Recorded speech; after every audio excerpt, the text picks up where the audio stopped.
আসসালামু আলাইকুম প্রিয় অডিয়েন্স। আশা করি তোমরা সবাই অনেক ভালো আছো। তো আজকের ক্লাসের টপিক হচ্ছে রসায়নের বেসিক কিছু প্রশ্ন যা তোমাদের এসএসসিতে রসায়ন পড়া শুরুর আগে অবশ্যই জানা উচিত। তো আজকের ক্লাসে আমি এখানে মোট মোট 45টা এমসিকিউ টাইপ প্রশ্ন অ্যাড করেছি। তো এই প্রশ্নগুলো তোমরা যারা ক্লাস 8-এ অথবা ক্লাস 9-10 জায়গায় আসো না কেন, তোমাদের সকলেরই জানা উচিত। এতে তোমাদের কি হবে, তোমাদের তোমাদের 9-10 যে নতুন যে রসায়ন বইটা, তো এই রসায়ন বইটা পড়ার আগে এই প্রশ্নগুলোর উত্তর জানলে তোমাদের অনেক হেল্প হবে এবং তোমাদের রসায়ন পড়তে গিয়ে বিভিন্ন টার্মে সমস্যা হবে না, ঠিক আছে? তো দেখো এখানে কিছু জ্ঞানমূলক প্রশ্ন আছে এবং কিছু কনসেপচুয়াল প্রশ্ন আছে। তো প্রথম প্রশ্ন টাইপিং মিস্টেক, সরি। প্রথমে এটা 1 নম্বর প্রশ্ন হবে, ইলেকট্রন কে আবিষ্কার করেন? উত্তর স্যার জে থমসন। 2 নম্বর, দীর্ঘ পর্যায় সারণীতে কয়টি পর্যায় ও কয়টি শ্রেণী আছে? 7টি পর্যায় এবং 18টি শ্রেণী আছে। 3 নম্বর, সাধারণ উষ্ণতায় তরল অধাতুর নাম কি? ব্রোমিন। অর্থাৎ ব্রোমিন ধাতু একমাত্র সাধারণ তাপমাত্রায় তরল।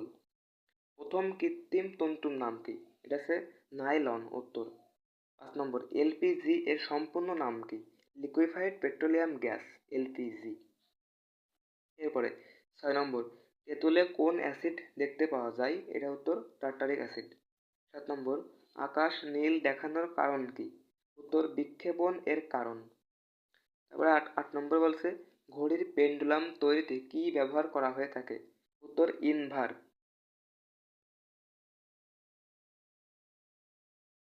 এরপর 9 নম্বর, পিঁপড়ের হুলে কোন অ্যাসিড পাওয়া যায়? অর্থাৎ পিঁপড়ের যে আমাদের যে কামড় দেয় যে হুল দেয়া, ওখানে কোন অ্যাসিড থাকে? উত্তর ফর্মিক অ্যাসিড। 10 নম্বর, কোন গ্যাস সবথেকে বেশি পরিমাণে মিথেন পাওয়া যায়? কোন গ্যাসে? মার্স গ্যাসে। 11 নম্বর, ডেসিবেল এককের সাহায্যে কি পরিমাপ করা হয়? উত্তর শব্দের প্রাবল্য। অর্থাৎ শব্দের কতটুকু তীব্র তার মাপা হয় ডেসিবেল একক অর্থাৎ ডিবি দিয়া, ডিবি দিয়ে, হ্যাঁ। এরপরে এরপরে 12 নম্বরে, কত ক্যারেট সোনাকে বিশুদ্ধ সোনা বলা হয়? উত্তর 24 ক্যারেট। কেমিস্ট্রিতে কিন্তু সোনা নিয়ে বহুত আলোচনা আছে। সোনার হলো পারমাণবিক নাম তোমরা সকলে হয়তো জানো। সোনা হচ্ছে ওদের ইউ, অর্থাৎ গোল্ড, যেটা ইউ এর পারমাণবিক নাম। এবার 13 নম্বর, লাফিং গ্যাস কাকে বলে? উত্তর নাইট্রাস অক্সাইড, অর্থাৎ NO2 কে বলা হয় লাফিং গ্যাস। 14 নম্বর, রসায়নের রাজা বলা হয় কোন অ্যাসিডকে? উত্তর সালফিউরিক অ্যাসিড। কারণ তোমরা দেখবে রসায়নের যে কোনো বিক্রিয়া বা যে কোনো কেমিস্ট্রি সম্পর্কিত কাজে অ্যাসিডের ব্যবহার করতে হলে অবশ্যই সেখানে সালফিউরিক অ্যাসিড লাগে। এরপরে 15 নম্বরে, দইয়ে কোন অ্যাসিড উপস্থিত থাকে? উত্তর হচ্ছে ল্যাকটিক অ্যাসিড। দই মানে দুধের তৈরি দই, তো দুধের কথা আসলেই ল্যাকটিক অ্যাসিডটা চলে আসে, ঠিক আছে? এরপর 16 নম্বরে, কাপড় কাঁচা সোডার রাসায়নিক নাম কি? সোডিয়াম কার্বনেট, NaCO3, ঠিক আছে?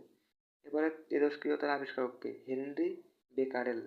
টিউমার ও ক্যান্সার সম্পর্কিত বিদ্যাকে কি বলা হয়? অঙ্কোলজি। এরপরে যান্ত্রিক শক্তি থেকে বৈদ্যুতিক শক্তি, যান্ত্রিক শক্তি থেকে বৈদ্যুতিক শক্তি, যান্ত্রিক শক্তি থেকে বৈদ্যুতিক শক্তি রূপান্তরিত করে কোন যন্ত্র? উত্তর হচ্ছে ডাইনামো। এরপরে আদা ও পেঁয়াজের গন্ধের কারণ কি? আদা ও পেঁয়াজের গন্ধ কারণ হচ্ছে সালফার থাকার কারণ, ঠিক আছে? 21 নম্বর বলছে, ছাপার কালি প্রস্তুত করতে কি ব্যবহার করা হয়? ওটা হচ্ছে গ্লিসারিন। গ্লিসারিন দিয়ে এই যে আমাদের যে বই ছাপা হয় তার কালি তৈরি করা হয়। এরপরে ফেরিক ক্লোরাইড কি কাজে ব্যবহার করা হয়? ফেরিক ক্লোরাইড FeCl3 রক্তক্ষরণ বন্ধ করা হয়, রক্তক্ষরণ বন্ধ করার কাজে লাগে আর কি। এবারে বৃষ্টির জলে কোন অ্যাসিড থাকে? উত্তর কার্বনিক অ্যাসিড। কোন কয়লায় সব থেকে বেশি কার্বনের পরিমাণ থাকে? অর্থাৎ কোন কয়লায় সব থেকে কার্বনের পরিমাণ বেশি? এটা হচ্ছে অ্যান্থ্রাসাইট। অ্যান্থ্রাসাইট নামক কয়লায় সবচেয়ে বেশি কার্বন থাকে, অর্থাৎ সি, কার্বনের যে সংকেত। এবার সবচেয়ে হালকা গ্যাসের নাম কি? সবচেয়ে হালকা গ্যাস হচ্ছে hydrogen. World famous Eiffel tower কি উপাদানে তৈরি? স্টিল। ভাসমান বেলুনে কি থাকে? হিলিয়াম গ্যাস থাকে। হিলিয়াম গ্যাসে উড়াইতে সাহায্য করে। স্পিরিং তোলার দ্বারা কি পরিমাপ করা হয়? উত্তর বস্তুর ওজন। চাপের একক কি? প্যাসকাল। এটা প্যাসকেল পড়ে অনেকে, উচ্চারণটা প্যাসকেলই হয়, ইয়ে দিয়ে প্রকাশ করা হয়। এরপরে 30 নম্বরে, জলের গভীরতা পরিমাপ করা হয় কোন এককের সাহায্যে? উত্তর ফ্যাদম। 31 নম্বর, হোয়াইট গোল্ড নামে পরিচিত কোন ধাতু? উত্তর প্লাটিনাম। তরল সোনা বলা হয় কাকে? উত্তর পেট্রোলকে। মানুষের শরীরে সবচেয়ে প্রয়োজনীয় উপাদান কি?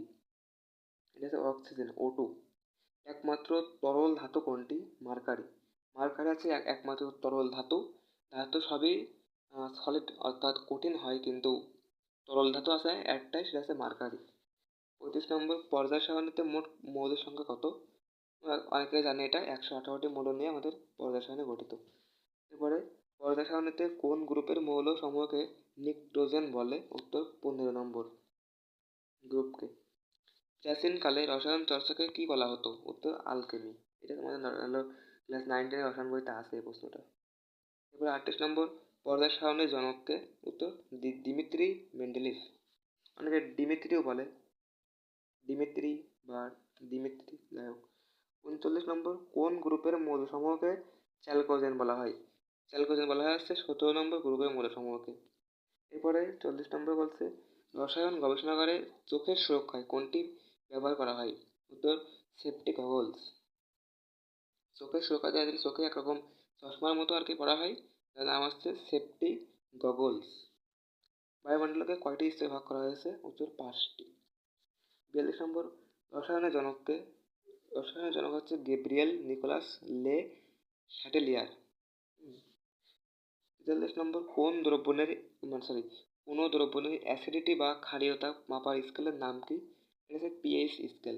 দ্রবণটা অ্যাসিড নাকি ক্ষারীয় সেটা পিএইচ স্কেলে মাপা হয়। পিএইচ স্কেলে আমার অনেকে এটা জানা উচিত, সেটা হচ্ছে পিএইচ এর মান যদি 1 থেকে 7 পর্যন্ত হয় তাহলে হয়তো এটা হলো ক্ষারীয়, আর 7-এর পরে 14 পর্যন্ত অর্থাৎ 7 থেকে 14 পর্যন্ত হলে এটা অ্যাসিডীয়।